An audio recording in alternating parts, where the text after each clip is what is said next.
빌립보서를 이제 두 번째 시간 강의를 합니다. 오늘은 짧아요. 3절부터 5절까지. 제목은 감사, 간구, 교제, 이 세 가지입니다. 3절, 4절, 5절에 각각의 이 단어들이 들어가 있습니다. 이게 무슨 말이냐, 오늘 이것을 가지고 은혜를 나눌까 합니다. 빌립보 교회는 사도 바울이 성령의 강권을 받아서 마게도냐로, 유럽으로 오라는 성령의 인도하심으로 턴해서 거기서 만난 루디아, 점치는 여종, 간수를 중심으로 해서 새롭게 개척된 교회가 빌립보 교회입니다. 그 빌립보 교회에 후에 감옥에 갇혔던 바울이 그 교회의 어려움, 또 그 교회가 선교 헌금을 보낸 것을 감사의 의미로 편지를 보낸 게 빌립보서다라고 지난주에 말씀드렸어요. 오늘 이제 빌립보 성도를 생각하면서 오늘 세 절을 이야기하는데, 이 빌립보 교회를 얼마나 사도 바울 목사님이 사랑했는지 오늘 본문을 보면 그 애틋한 마음이 있습니다. 제일 먼저가 감사입니다. 3절에 보니까 내가 너희를 생각할 때마다 나의 하나님께 감사한다, 이렇게 말을 했습니다. 생각할 때마다 감사가 나온대요. 빌립보 교회만 생각하면 지금 감옥에 있는데도 감사가 나온대요. 생각해보면 참 감사할 일이죠. 왜 감사한 일입니까? 사도 바울 목사님이 빌립보로 가지 않았으면 우리가 말했던 루디아나 점치는 여종이나 간수 같은 분들은 서로 같은 동네에 살았을지라도 서로 모르고 지낼 가능성이 큽니다. 왜냐?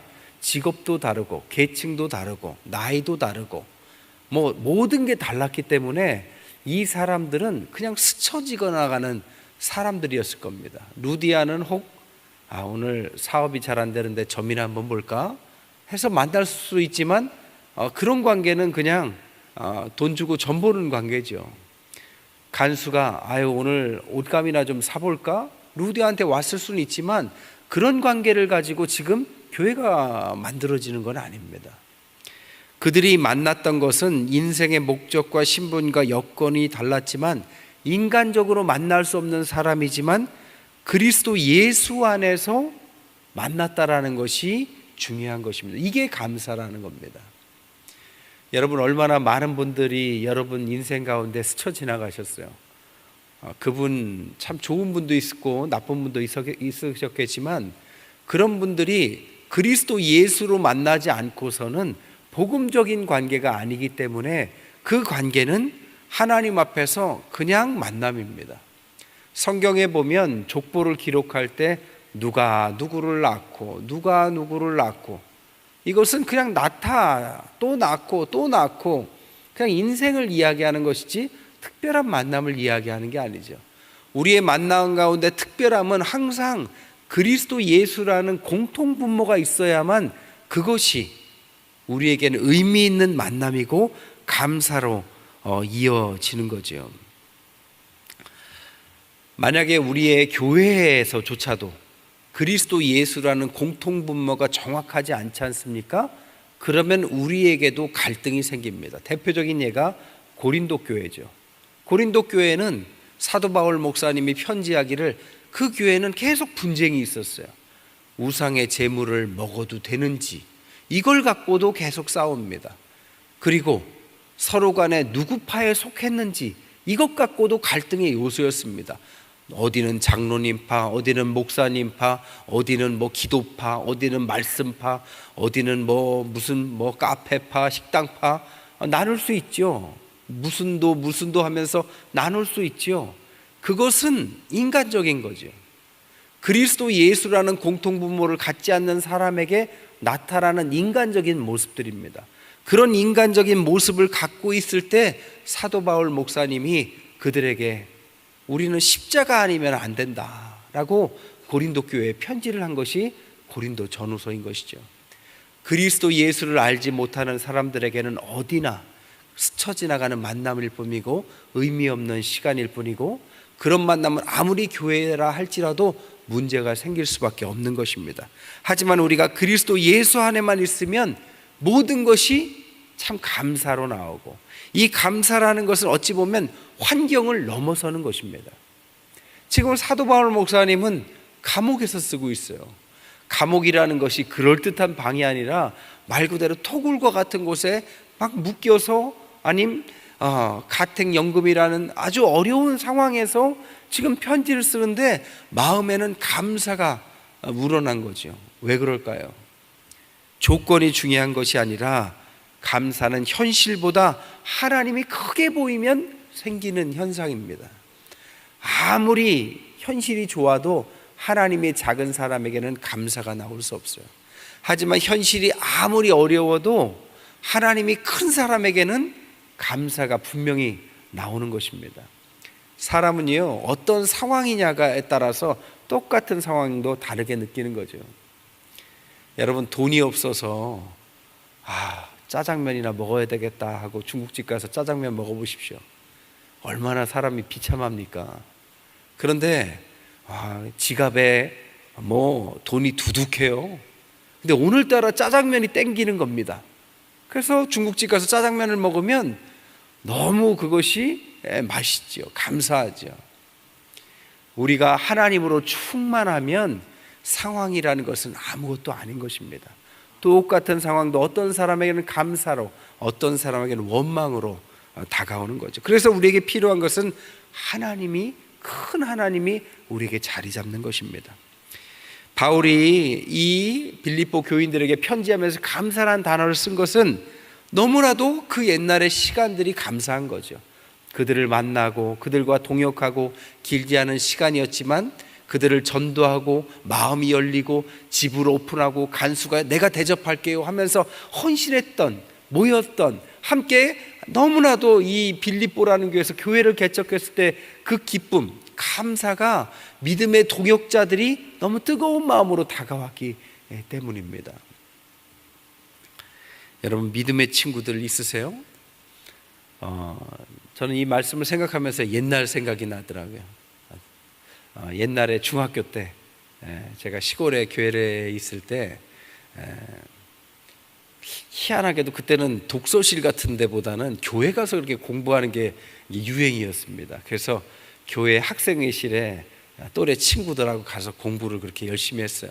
그 공부를 하다 보니까 지하에는 대부분 이렇게 기도실이잖아요. 기도를 하는데 어떤 분이 막 방언을 기도하는 거예요. 우리는 그게 뭔지 몰랐죠. 그래서 저게 뭐냐 그랬더니 방언이래. 누가 방언은 어떻게 하는 거냐 그랬더니 자기들도 모른대. 근데 그때부터 희한하게 우리에게는 방언을 받고 싶은 이상한 경쟁 심리가 막 생겼습니다. 그래서 공부하러 오면 얘가 없어요. 지하에 가보면 혼자 먼저 기도하고 있는 거예요. 방언을 받겠다고 경쟁이 붙었습니다. 그래서 엉뚱한 친구부터 방언을 받고, 솔직히 지금 생각해보면 그게 방언인지 방언을 하고 싶은 건지 저도 잘 모르겠습니다. 근데 그 중학교의 마음에 그렇게 했던 친구들이 지금 어른이 돼서 이제 중년이 돼서 이렇게 생각해보면 그때 기억이 참 좋습니다. 믿음의 동역자라는 것이 얼마나 좋습니까? 우리가 이렇게 그럴듯한 예배당에 있어서만 좋은 게 아니죠. 옛날에 조그만 집에서 개척할 때, 아니면 교회가 조금 더 커져서 조금 넓은 곳에서 개척하고 그 감격의 예배를 드렸을 때 교회가 빚지고 혹은 페인트 칠을 하는데 헌신할 데가 없고, 누가 배고픈데 함께 뭐하고, 누가 전도 외워서 부흥이 일어나고, 이런 모든 기억들이 하나하나 믿음의 사람들에게는 조각조각 얼마나 아름다운 추억이 되는 겁니까? 그게 감사인 것입니다. 오늘날 짠하게 어떤 것들만 감사가 아니라 하나님 앞에서 지금 사도 바울은 감옥에 갇혔음에도 불구하고 그 믿음의 동역자들만 생각하면 마음이 감사로, 어떻게 하나님이 그녀를 그렇게 마음을 열었을까? 어떻게 그렇게 귀신을 쫓아서 우리의 교인이 됐을까? 이 모든 것들에게 감사한다. 두 번째는 간구한다. 4절에 보니까 간구할 때마다 너희 무리를 위하여 기쁨으로 항상 간구한다. 간구라는 단어 데세이라는 헬라어는 결핍과 필요, 기도라는 의미를 갖고 있는 단어입니다. 그러니까 간구란 말은 그들의 필요를 채우려는 기도다, 이런 뜻입니다. 간구한다라는 것은 필요를 채우는 기도예요. 사도 바울은 옥중에서도 4권이나 바울 서신을 썼고, 사도 바울의 모든 편지들이 성경이 된 것은 그들의 교회에, 그가 개척한 교회마다 그 필요를 채우려는 사도 바울의 그 기도에서부터 시작한 것입니다. 로마서는요, 사도 바울이 개척하지 않았지만 로마에 벌써 교회가 개척되어 있어요. 사도 바울은 스페인을 복음을 전하려고 했습니다. 그래서 로마의 교인들의 도움이 필요했어요. 그런데 로마에 먼저 개척한 교인들이 신앙이 곤고히 서 있지 않았죠. 그러니까 그들이 신앙이 뭐냐를 계속 질문하기 시작합니다. 그러니까 로마라는 큰 도시, 철학과 그리스 로마의 철학과 문학이 발달된 그 나라에 논리적인 어떤 신앙 변증이 필요한 거죠. 그래서 로마서를 쓰게 된 것입니다. 그래서 우리가 로마서를 읽으면 신앙이 뭔지, 구원이 뭔지, 죄가 뭔지, 이런 모든 것들의 가장 기본이 로마서에 있는 거죠. 필요를 채운 것입니다. 고린도 전후서는 계급과 이방 문화, 헬라 철학, 금욕주의, 영지주의, 분파, 이 모든 문제가 많았습니다. 왜냐? 고린도라는 경우는 굉장히 화려한 도시였기 때문에, 음란한 여러 문화들이 있었기 때문에 사람들에게는 화려함에 대한, 또 우상에 대한 문제들이 많았습니다. 그거에 대한 필요를 채우기 위한 책이었습니다. 또한 갈라디아서는 유대교에서 처음 초신자가 온 사람들이 신앙이 뭔지 모르고 믿음이냐 행위냐의 이분법적인 사고로 갈등을 했습니다. 그래서 신앙이란 참 자유함 속에서 행함은 신앙과 분리되는 것이 아니다라는 것을 설명한 것이 갈라디아서입니다. 에베소서, 골로새서는 거짓 교사들이, 그 당시에 기독교라는 개념을 몰랐던 사람들이 자꾸 이게 유대교인가? 메시아가 오긴 온 건가? 할 때 유대교 출신의 거짓 교사들이 계속 율법적인 유대교를 다시 가르치려고 할 때 다시 복음을 확신시키기 위해서 가르친 내용입니다. 데살로니가 전후서는 예수님께서 곧 오시마 했는데 안 오세요. 그럼 언제가 끝이냐? 종말을 기다리는 사람에게 참 종말이 무엇인지, 언제 어떤 징표가 있을 것이고 우리의 종말 때는 어떤 모습이어야 되는지, 이 모든 것들을 가르친 것입니다. 디모데는 또 이단에 대해서, 디모데와 디도는 또 지도자, 교회 지도자들은 어떻게 교인들을 이끌어 가야 되는지, 그리고 빌레몬은 그렇게 문제 있는 종, 도망친 종을 어떻게 용서해 줘야 되는지, 다 보면 문제를 해결하기 위한, 필요를 채우기 위한 시도가 오늘날 우리에게 전해진 이 아름다운 바울 서신이 된 거죠. 사도 바울 목사님의 머릿속이 보이지 않으세요? 얼마나 성도들을 생각했고 교회를 생각했고, 멀리 떨어졌어도 계속 그들 세워놓은 교회, 아유 그걸 어떻게 됐을까? 그렇게 해놓고 떠났는데 그들은 잘 있을까? 교회는 없어지지는 않았을까? 계속 그 생각입니다.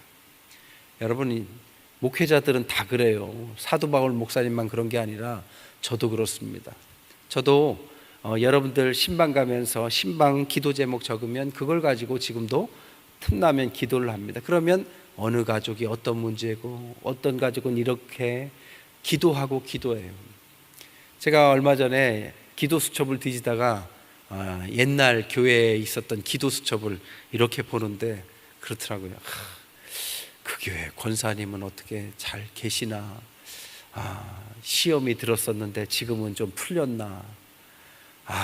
교회를 맨날 나간다고 협박하던 그 집사님은 아직도 그 교회 다니시나? 아니면 정말 나갔나? 뜨겁게 신앙생활하던 어떤 젊은 집사님은 목회자가 바뀌었는데 지금도 뜨겁게 신앙생활을 하고는 있을까? 온통 그때의 모습들이 다 그려집니다. 저는 그래서 그런 생각도 해봤습니다. 우리 노영균 목사님께서 지금 밭일을 열심히 하시잖아요. 농사 지시면서 무슨 생각하실까요? 우리 성도들 어떻게 잘 지내나? 교회는 코로나가 잘 끝났나? 식사는 재개했다는데 어떻게 잘 어떻게 하고는 있는가. 거기도 닭장이 있더라고요. 여기도 닭장이 있었다면서요. 닭장에서 계란을 빼면서 아유, 옛날에 이게 허집사가 이거를 관리를 했는데 지금은 내가 하고, 뭐 이런 생각 안 하시겠을까요? 그런데 사도 바울의 간구에는 이런 특징이 있었습니다. 오늘 4절에 보니까 너희 무리를 위하여 기쁨으로 항상 간구한다. 간구를 하고 필요를 채우는 기도를 하는데 감사함으로, 기쁨으로 한다는 것입니다. 항상 기쁨으로. 왜? 믿음이 있기 때문입니다. 믿음이 없이 어떻게 교회를 놓고 떠날까요? 믿음이 있기 때문에 성령께서 도우실 걸 믿고 기쁨으로 잘 될 줄 믿습니다. 멀리서나마 간구, 기도를 하고 있는 것입니다. 마지막 세 번째로는 참여입니다. 5절에 보니까 너희가 첫날부터 이제까지 복음을 위한 일에 참여하고 있기 때문이라. 이 참여라는 단어는 사실 교제란 뜻입니다. 파트너십이라는 영어 단어를 쓰고 있어요. 공동체의 일원이 되기 위해서 파트너가 되기 위한 스피릿을 주는 것이 공동체십인 거죠. 지난번에도 말씀드렸지만 공동체란 공동의 경험이 있어야만 공동체가 되는 것입니다. 교회 목회자들이 너무 빨리빨리 5년, 10년마다 바뀌면 이 공동체 의식이 당연히 약해집니다. 왜냐? 강단에서는 목회자의 그 설교가 굉장히 중요하기 때문이죠. 그것에 영향을 많이 받기 때문입니다. 그래서 교회는 이렇게 정상적으로 목회자가 은퇴하고 또 목회자가 오고 이렇게 정상적인 관계를 일어나야만 건강한 교회지, 그렇지 않으면 문제가 많을 수밖에 없어요. 왜? 이 공동체 의식이 잘 안 되기 때문이죠. 목회자가 오래 있으면서 공동체 의식이 같은 신앙으로 하나가 되면 그 신앙의 선배들이 신앙생활을 하는 모습을 보여주게 됩니다. 그러면 후배들이, 어린 아이들이 그것을 봐요. 교회는요 10년 주기설이라는 게 있어요. 여러분 그거 아세요? 10년 주기설. 교회가 막 싸웁니다. 목회자하고 장로님하고 장로님들끼리 막 싸우잖아요. 그러면 10년 있으면 그걸 보고 자란 세대가 똑같이 한다는 게 10년 주기설이에요. 무서운 말 아닙니까? 반대로요, 교회를 헌신하고 정말 어려운 가운데 짐을 지고 앞장서고 뜨겁게 기도하고 어려울 때마다 더 힘을 모은 교회들은 10년이 지나면 어려울 때마다 똑같이 그런 일꾼들이 나온다고 합니다. 여러분, 우리 교회는 어느 쪽입니까? 후자 쪽이죠? 우리 교회는 정말 후자가 되기를 원합니다. 하나님 앞에서 아이들은 이렇게 뛰어다니는 것 같지만 다 지켜보고 있어요. 우리 장로님들이 정말 새벽 기도 오시는지, 우리 권사님 정말 열심히 기도하시는지, 우리 집사님들, 우리 교사들이 가르친 대로 살아가는지, 부모님들이 말하고 행동하고 다른지 다 지켜봅니다. 그리고 들은 대로 따라하는 것이 아니라 본 대로 따라합니다. 그래서 무서운 거죠. 하나님 앞에서 그래서 공동체가 신앙적으로 서로를 권면하고, 너무 한 사람 두 사람이 일을 맡고 여러 사람들이 그냥 놀듯이 교회를 다니면 안 됩니다. 교회는 일이 많아요. 손이 많이 갑니다. 서로 도와야 됩니다. 함께 해야 돼요. 그냥 꼭 엄청난 일을 아니더라도 말이라도, 그리고 시간이 1분 5분이 남아도 좀 도우려고 하는 마음이 있으면 분열이 안 돼요. 그런데 그렇지 않고 누구는 일하고 누구는 뭐하고 이러면 벌써부터 시험이 옵니다. 공동체는 항상 주님 안에서 하나님의 뜻 가운데 하나가 되려는 마음이 있어야 됩니다. 그런데 이 빌립보 교회 공동체는 사도 바울이 이제 떠나셨어요. 그러니 목회자가 그 당시에는 청빙할 만한 목회자가 있었습니까? 뭐가 없었겠죠. 그러니까 성도들이 서로 의지하고 교회를 이루어 나가는 거죠. 이런 상황 가운데를 한번 생각해 보십시오. 어떻게 교제를 했을까요? 아마 루디아 집에서 모였겠죠. 그리고 먼저 신앙 간증을 했을 거예요. 내가 어떻게 해서 이 교회 교인이 되었는지, 어떻게 주님을 만났는지, 그러면서 신앙을 간증하고 서로 기도 제목도 나눴을 거예요. 루디아 같은 경우에는 우리 사업을 위해서 기도해 달라. 우리 여자 사업하는 사람들이 빌립보에 많았는데 그 사람들 전도하게 기도해 달라. 점치는 여종은 어떤 기도 제목을 나눴을까요? 나는 이제 영적 싸움에서 이기게 해달라. 다시는 귀신에게 이렇게 휩쓸리는 인생을 살지 않게 도와달라. 그런 사람들이 많이 있는데 함께 기도하자. 간수와 같은 경우에는 공무원 아닙니까? 그 당시에 빌립보가 은퇴 군인들의 도시라고 그랬어요. 그러니까 공무원들이나 은퇴하신 분들이 많아요. 그러니까 그런 분들을 놓고 함께 기도하자. 나도 그랬는데 그런 분들 우리 교회에 전도하자. 그러지 않았겠습니까? 그런 공동체에 함께 기도 제목을 나누고 중보기도를 하고, 루디아가 그래도 살만하니까, 점치는 여종은 어려우니까 도왔겠죠. 간수는 공무원이니까 좀 살만했겠지만 그래도 제도적으로도 도왔겠죠. 이렇게 서로 간에 도와가면서 교회를 하나하나 세워간 것입니다. 이 참여 교제의 목적이 뭐냐? 친교가 아닙니다. 여러분, 교제의 목적은 친교가 아니에요. 교회 내에서 코이노니아, 같이 밥을 먹거나 같이 모임을 하거나 아니면 여전도에 모임을 하거나 목장 모임을 하는 모든 목적은 단 한 가지입니다. 복음을 위해서 하는 겁니다. 복음을 위해서 하면서 다른 것들이 있는 것이지, 복음이 사라지면서 다른 것들이 있으면 안 됩니다. 그냥 나이가 잘 맞으니까 뜻이 많아서 그냥 놀러 다니는데 앞장서고 이렇게만 하면 반드시 문제가 생깁니다. 교회는 모임의 목적은 복음이다. 그것을 위해서 친교도 하고 놀러도 가고 하나님 만드신 자연 속에서 같이 감탄도 하고 하는 것이지, 복음이 약화되면 절대 안 되는 것입니다. 그렇기 때문에 우리 교제의 목장의 모든 목적들은 항상 주님의 약속이 우리에게 어떤 것이냐를 반드시 생각해야 돼요. 여러분의 목장 가운데 여러분의 목자가 계시면 꼭 생각해야 되는 게, 우리의 목장이 하나님께서 주신 약속이 뭐냐. 장례가 났으면 좀 도와야죠. 우리 목장이 같이 식사당번이면 좀 바빠도 좀 빼고 좀 할 수 없을까요? 함께 전도를 하려는데 그 사람이 지금 힘들면 좀 같이 도울 수도 있지 않습니까? 복음을 위한 목적은 주님이 도우십니다.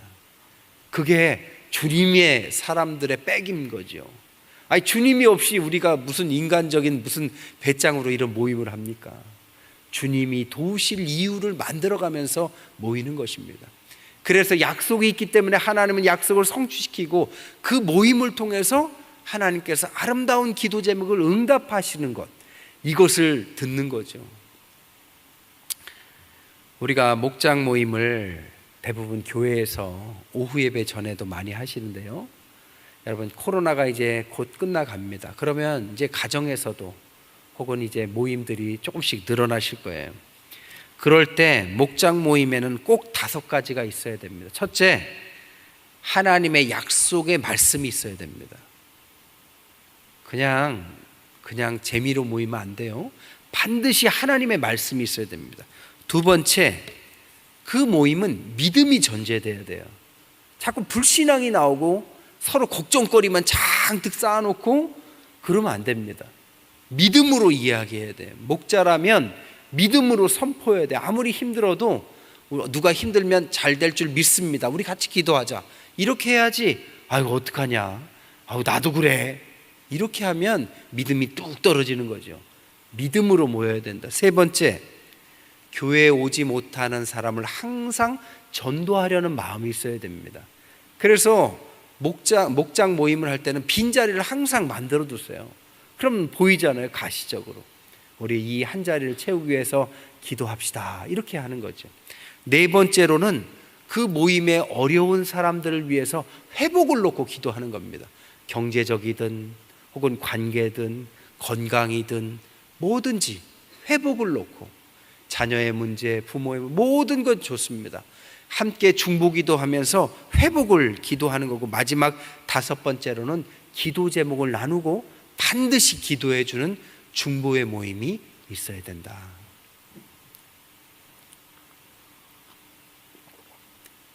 근데 빌립보 교회는 바로 이것을 했다라는 거죠. 증거가 뭘까요? 5절에 너희가 언제부터? 첫날부터 이제까지 복음을 위한 일에 참여하고 있다. 그러니까 사도 바울 목사님이 개척한 날부터 이런 모습으로, 생각해 보십시오. 빌립보의 교회당을 잘 짓고 오시오 한 게 아니라고 그랬어요. 제일 먼저 기도처를 놓고 기도하는데, 그때 하나님께서 루디아를 만나서 기도처가 어디 있는지 물어보려고 그랬더니 루디아의 마음을 하나님이 활짝 열어주셨다고 그랬습니다. 놀랍죠. 그래서 루디아가 우리 집으로 가세요. 우리 집이 기도할 만한 곳입니다. 여러분, 이게 얼마나 놀라운 일입니까? 집으로 오픈한다는 게 쉬운 게 아니에요. 제가 대신방만 가려고 하면 그 집 대청소의 날입니다. 좋아요. 대청소도 하고 남편들이 좋아하세요. 이럴 때 아니면 청소를 안 한다고. 집을 오픈하기가 이렇게 힘든 건데 첫날부터 알지도 못하는 사도 바울 목사님을 주님의 마음으로 그를 받아들이고, 그리고 점치는 여종도 받아들이고, 그리고 간수와 같은 경우에는 사도 바울 일행에 식사 대접을 하는 걸로 사도행전 16장에 보면 나옵니다. 밥을 사줘서의 문제가 아니라 무언가를 대접한다는 것은 그 당시에 아주 큰 끈끈한 관계를 의미했습니다. 이 끈끈한 관계가 처음부터, 코이노니아가 처음부터 첫날부터 일어난 걸로 봐서는 그것이 바로 주님께서 하신 것이다 라고 단언하여 오늘 말씀하고 있는 것입니다. 여러분, 헌신이 없는 열매는 없습니다. 우리 교회도 누군가가 알아서 잘 하고 있겠지 생각하지만 여러분, 그렇지 않아요. 헌신하는 분들이 계셔서 지금 우리 교회가 이만큼 가고 있는 겁니다. 헌신은 정말 어려운 겁니다. 하지만 헌신하는 분들이 있으면 그 헌신하는 분들은 헌신하는 분들끼리 또 힘을 모아서 가는 거예요. 근데 아까도 얘기했지만 교회의 가장 좋은 것은 모두가 헌신하는 겁니다. 그러면 쉬워요. 은혜롭습니다. 아무리 어려운 것도 순식간에 다 끝나버려요.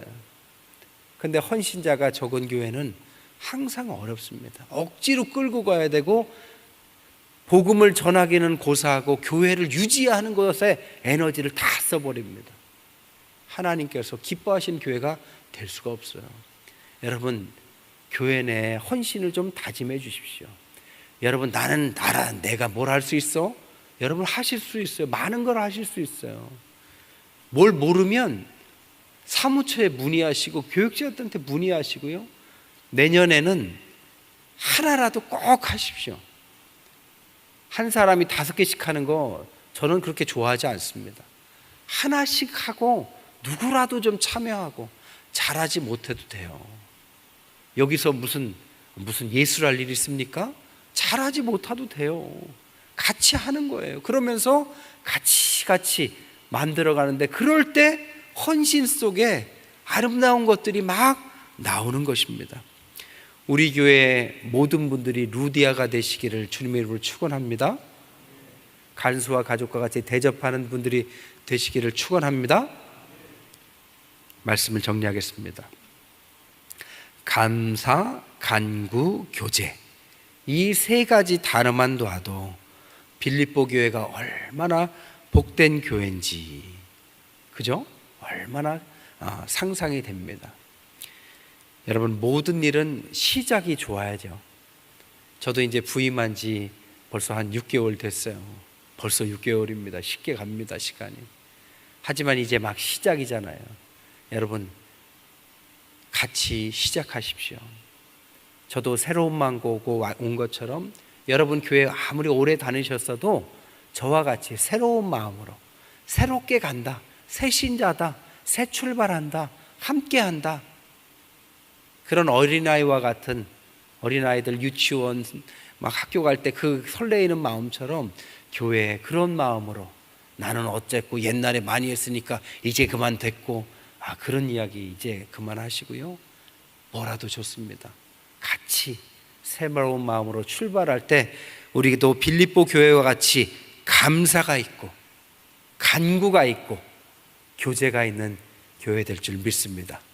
그런 축복이 함께 하시기를 주님의 이름으로 간절히 축원드립니다.